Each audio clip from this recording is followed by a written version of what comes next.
네, 여러분 반갑습니다. 자, 이 시간에는 여러분과 함께 구약에서 신약까지 이어지는 큰 흐름을 다시 한번 정리해 보고요. 그리고 신약 부분의 서러운 부분을 같이 한번 살펴보면 좋을 것 같습니다. 이거는 중요한 시험 문제 중에 하나로 제가 꼭 출제를 하는데요. 제가 수업 중간중간에 이 내용을 꼭 포함해서 전달을 합니다만은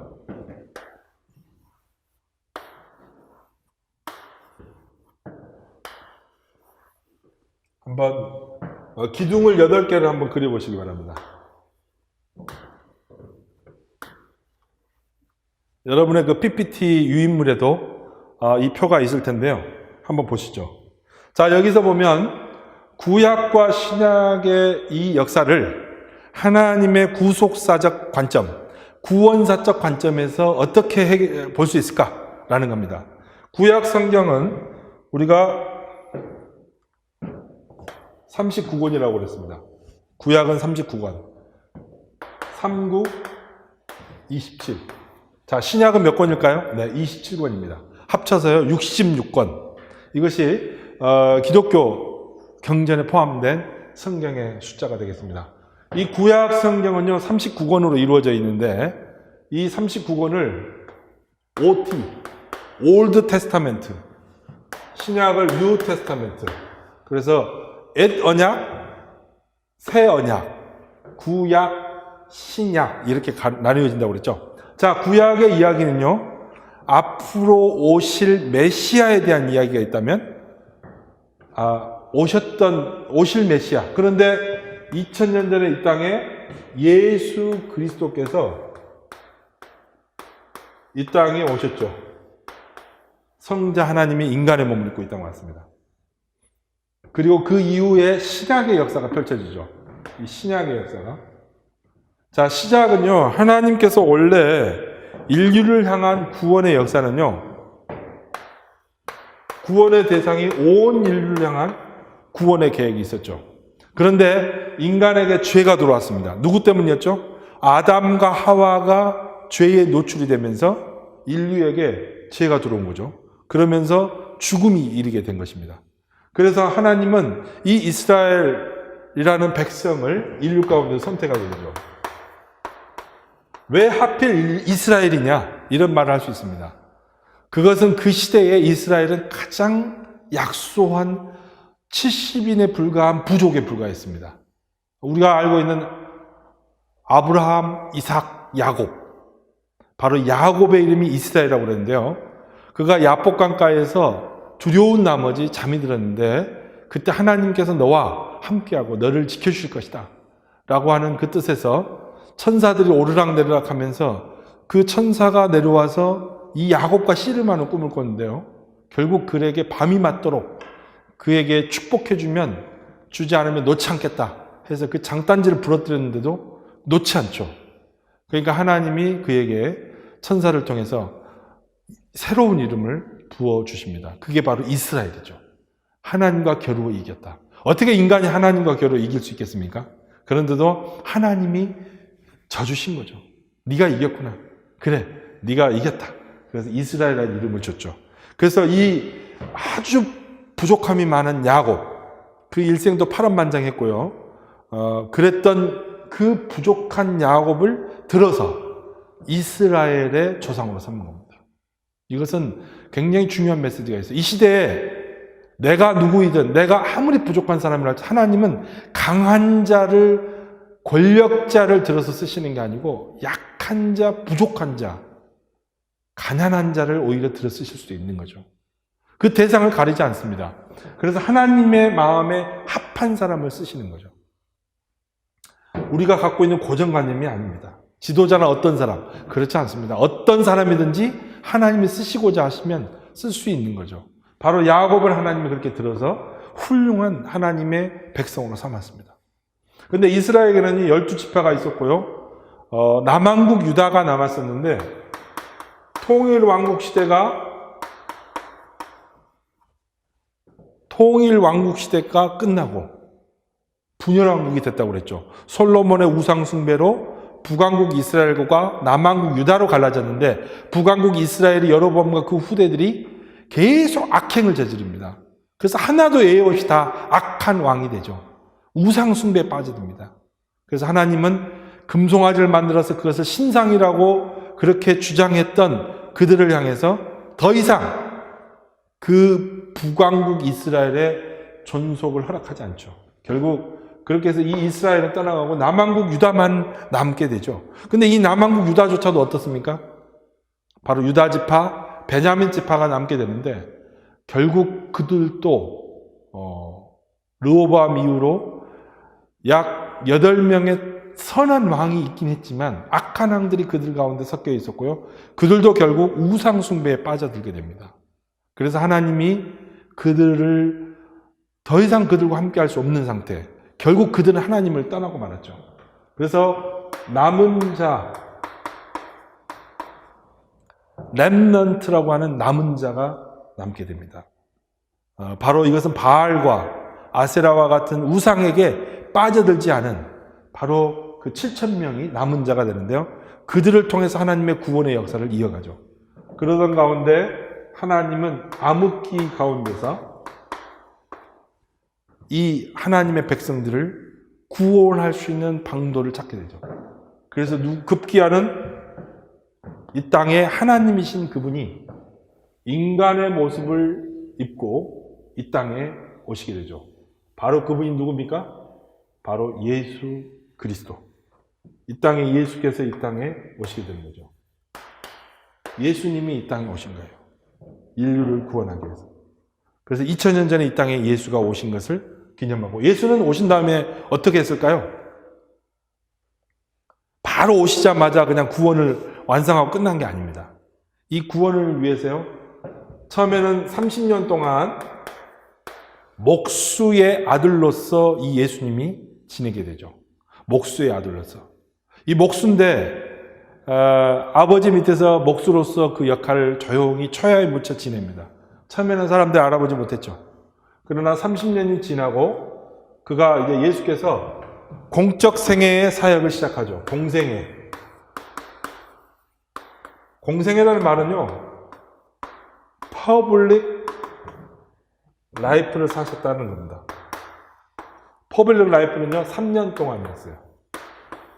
3년 동안에 이 예수님이 이 땅에 오셔서 30년 동안 목수의 아들로 목수로서 지내다가 30세부터 33세 그의 십자가의 죽음에 이르기까지 3년 동안 공적 생애 사역을 살았는데, 그때 가장 중점을 뒀던 게 있습니다. 그것은 바로 예수님의 12제자를 세우는 거였습니다. 베드로를 포함하여 안드레 많은 제자들을 그들을 불러들이죠. 대부분이 배움이 많은 자보다는 어부 출신이요, 다양한 세리의 직종을 갖기도 하고요, 다양한 직업군이 있었습니다. 그러나 대부분은 그렇게 세상에서 출세한 사람들이 아니었어요. 부족한 사람들이었습니다. 그런데 그들을 들어서 위대한 사도로 만들었죠. 그래서 하나님께서는요, 처음에 예수님이 이 땅에 오셔서 예수님이 하신 일은 처음에 12제자를 부르셔서 그들로 하여금 제자로서, 사도로서의 역할을 감당하도록 합니다. 사도라는 말은요, 아포스톨로스, 보냄을 받았다. 아포스텔로에서 온 단어입니다. 보냄을 받는 자가 되죠. 예수님이 부활 승천한 후에요, 이 12제자가 결국은 나중에 예수님이 하셨던 그 사역들을 계속 이어가게 되는 것입니다. 자, 그럼 우리가 예수님의 생애를 잠깐 한번 정리해 볼 필요가 있겠습니다. 한번 보시겠습니다. 예수님은 30년 동안 목수로서 지냈다고 그랬죠. 그 다음에 3년 동안요, 공생애를 사셨고, 제자들을 부르시고 수많은 표적과 기사를 행하셨죠. 그리고 산 위에서 가르친 산상수, 마태복음에 보면 산상수이 나오는데 그런 가르침도 주시고 많은 것들, 사역들을 했습니다. 병든 자를 치료하고, 그리고 교육을 하고요, 그리고 프리칭을 했습니다. 그래서 3대 사역을 뜻한다면 티칭, 교육을 했습니다. 그리고 프리칭, 복음을 전했고요. 그 다음 힐링. 이 예수님의 3대 사역을 티칭, 프리칭, 힐링, 교육, 전파, 복음 전도, 그 다음에 치유 사역을 했습니다. 그래서 이 세 가지를 따라서 초기 선교사들이 뭘 했습니까? 우리나라에도 와서 학교를 세우죠. 그래서 지금 우리 명지학원, 명지대학교, 명지전문대학이 바로 교육기관이죠. 그리고 연세대학교, 그리고 이화여자대학교, 배화, 계명, 많은 대학들이 기독교 대학으로 설립이 됐습니다. 그리고 많은 신학대학들, 서울신학대학교, 감리교 신학대학교, 장로교 신학대학교, 침례교 신학대학교, 순복음, 여의도 순복음 포함하여 많은 순복음 신학이 있고요. 그리고 다른 루터 신학대학이 있고, 각 교파별로 신학대학들을 설립해서 교육을 하고 있습니다. 많은 교파들을 이렇게 하고 있고요. 그 다음에 침례교들도 있고 다양한 데가 있겠죠. 그 다음에 프리칭입니다. 복음을 전하는 거죠. 그래서 교회가 세워지고 복음을 전하는 사역을 합니다. 그리고 힐링을 합니다. 힐링을 해서 뭐를 하죠? 세브란스와 같은 병원을 합니다. 우리 명지병원이 있었죠. 그 병원 같은 것을 통해서 많은 치유 사역을 하죠. 지금의 세브란스 2대 병원, 많은 그 병원들을 통해서 그 일들을 감당합니다. 그래서 바로 이것은 예수님의 3대 사역을 그들이 이어서 계승한다는 차원에서 이렇게 하고 있다. 여러분 꼭 기억하실 필요가 있습니다. 자, 그러면 예수님이 이러한 어떤 사역들을 다 하시고 어떻게 했습니까? 십자가에서 예수님이 어떻게 합니까? 십자가에서 인류를 구속하기 위해서 십자가에서 인류의 죄를 대신 지시고 죽습니다. 그런데 십자가에서 예수님이 하신 일이 있어요. 뭐라고 마지막 말씀하셨냐면 다 이루었다. 다 이루었다라는 말을 했는데 이것은 헬라어로 상업적 영어로 써요. 그 당시에 헬라어가 굉장히 국제적인 언어였어요. 상업적 영어로 통용이 됐는데 테텔레스타이라는 말을 했습니다.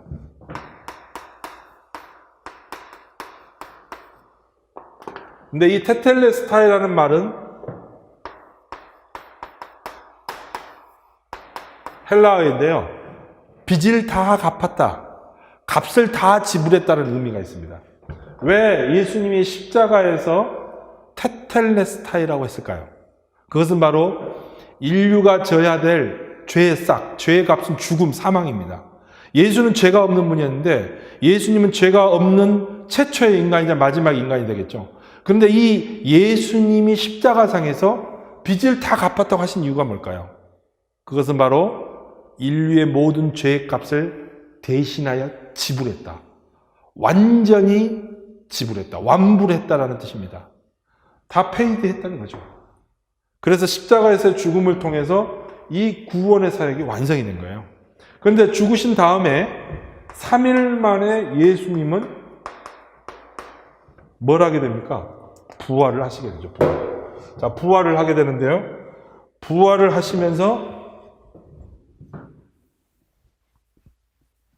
자신의 부활한 모습을 500여 성도들이 보는 가운데 12제자에게 처음에 보였고요. 부활을 포함해서 500여 성도가 본 가운데 승천을 하게 됩니다. 승천은 뭡니까? 하늘로 올라가는 거죠. 그들이 보는 가운데서요, 감람산 위에서 하늘로 승천을 했습니다. 이 승천을 한 그 모습 그대로 주님은요, 다시 오시겠다 이렇게 말을 했습니다. 이것은 재림의 약속입니다. 사도행전 1장에 보면 다시 너희가 본 그대로 주님은 다시 오시겠다고 이야기를 했어요. 자, 그러면 신약 부분의 큰 흐름을 다시 한번 우리가 정리를 해보겠습니다. 자, 예수님은 공생애 이후에 3년 동안 누구를 불렀다고 그랬죠? 12제자를 불렀습니다. 그래서 이 3년의 기간을 디비니티 스쿨, 그러니까 신학대학원에서는 3년의 교육기간, 고등교육 4년 그 대학을 졸업한 사람이 신학대학원을 가야 교회의 지도자가 될 수 있습니다. 아주 기초적인 교육이 3년 동안 대학원을 다니는 거예요. 학점이 굉장히 많고요. 이것은 바로 예수님의 12제자가 3년 동안 예수님에게 교육을 받았다 해서 3년의 그 기원이 거기에 있습니다. 물론 학제가 다양한데 일반적인 영미계통, 특히 이제 미국과 한국의 그런 체제를 따르고 있는데요. 이 12제자들이 교육을 받고 나중에는 훌륭한 제자들도 되죠. 물론 그 중에서는 예수님을 팔아넘긴 사람이 있습니다. 누굽니까? 가룟 사람 유다. 아마 이 친구는 굉장히 똑똑했던 친구 같아요. 새 많은 법 빨랐고 영민했던 사람입니다. 그런데 가만 보니까 예수님이 자꾸 뭐 고난당한다, 십자가에서 죽는다 이런 말을 하니까 예수님으로부터 떠나가게 됩니다. 결국 그의 마음에 사탄의 마음이 악한 영의 마음에 들어가게 되고요. 결국 스스로가 나중에는 죽게 되죠. 그럼에도 불구하고 하나님은 그 자리에 마띠아라고 하는 또 제자를 제비 뽑아서 충원을 해주게 되죠. 그래서 12제자, 12이라는 이 의미는 뭘 떠올리게 합니까? 이스라엘의 12지파, 야곱의 12아들을 떠올려줍니다. 이스라엘을 뜻하는 거죠. 그래서 12제자에 의해서 초기 기독교회가 시작이 되는데 그를 가르쳐서 초대교회다 이렇게 부릅니다. 초기 기독교회를 초대교회라고 부르는데 그렇다면 초대교회,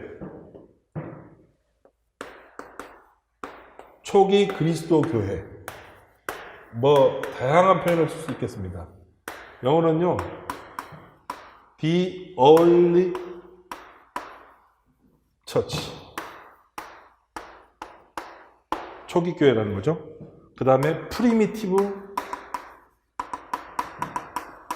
Church, 원시 그리스도의 교회를 표현할 때 있습니다.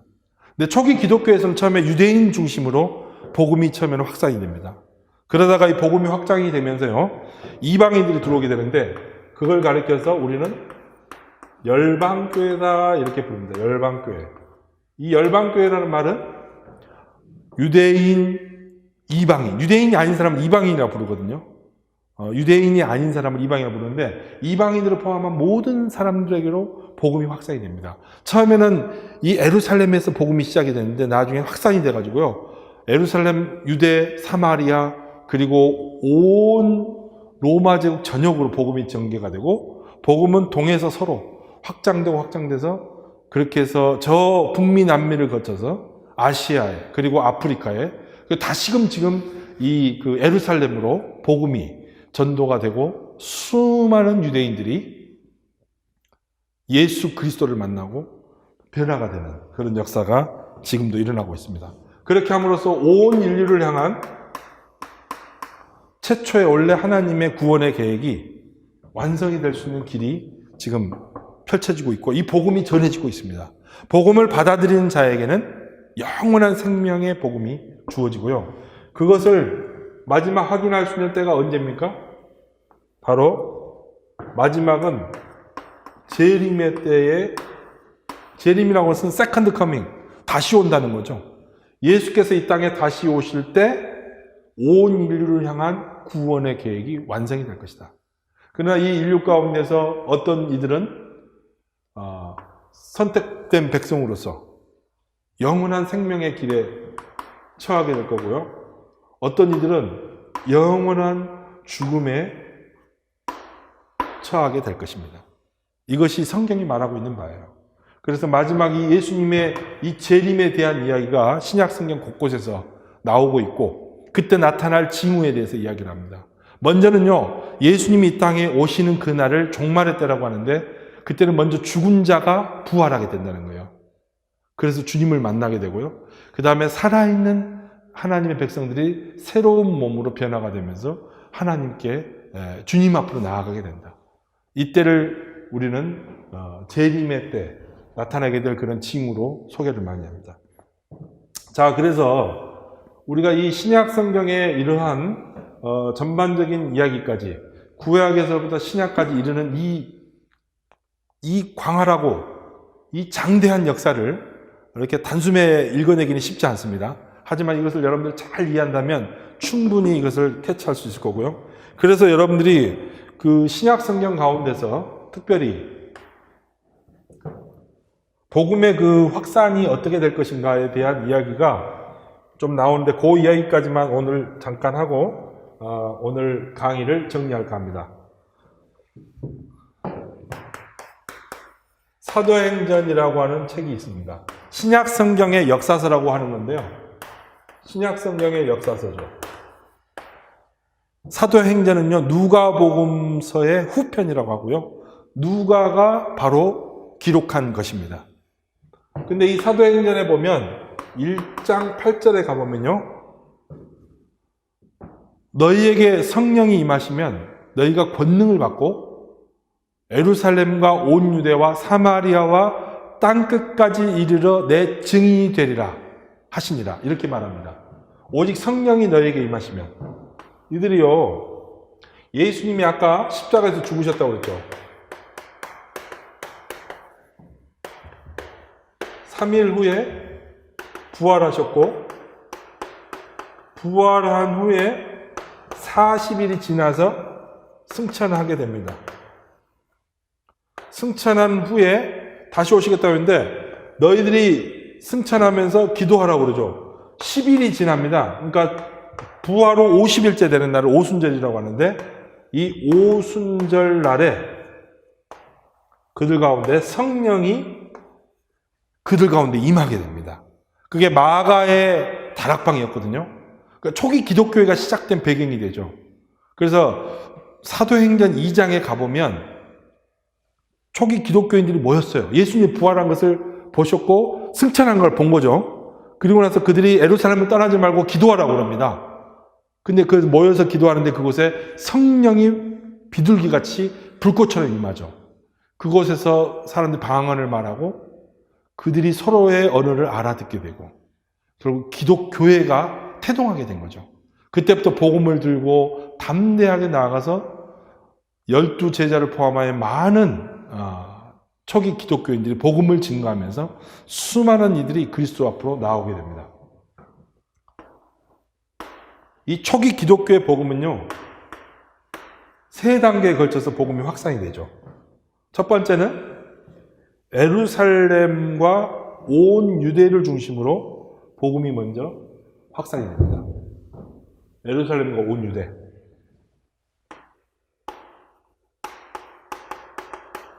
예루살렘, 그 다음에 온 유대에 먼저 복음이 전해지고요. 이 대상들은요, 처음에는 유대인 중심이었습니다. 근데 이들을 복음을 전하는 역할을 누가 했냐?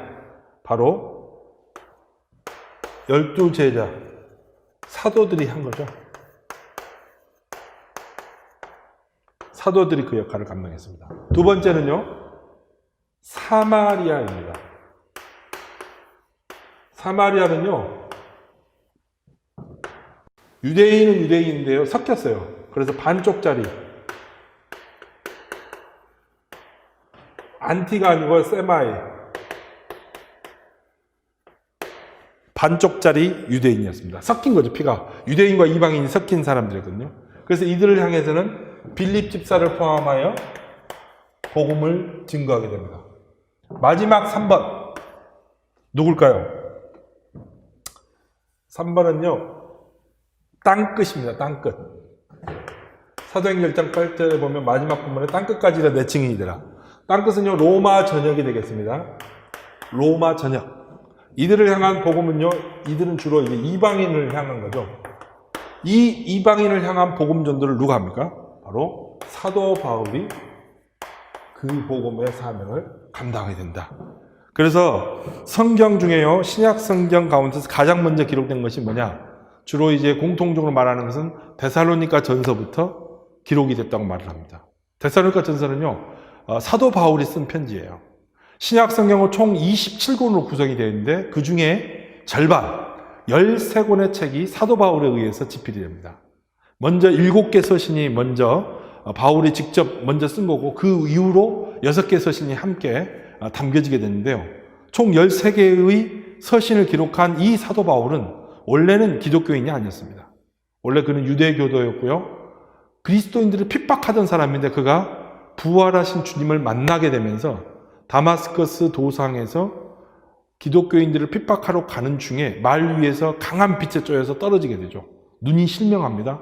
그러나 아나니아의 기도로 눈을 뜨게 되고 그가 복음을 듣게 되고 바나바에 의해서 안수를 받고 그가 크리스천으로서의 새로운 삶을 살게 됩니다.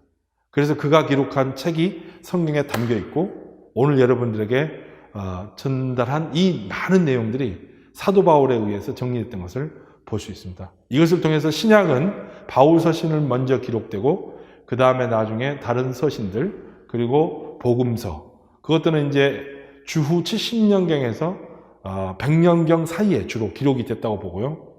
요한계시록으로 마무리가 되는데 이 성경의 장대한 역사를 함께 정리해 볼 수 있기를 바랍니다. 여러분 긴 시간 동안 함께해서 수고 많으셨습니다. 고맙습니다.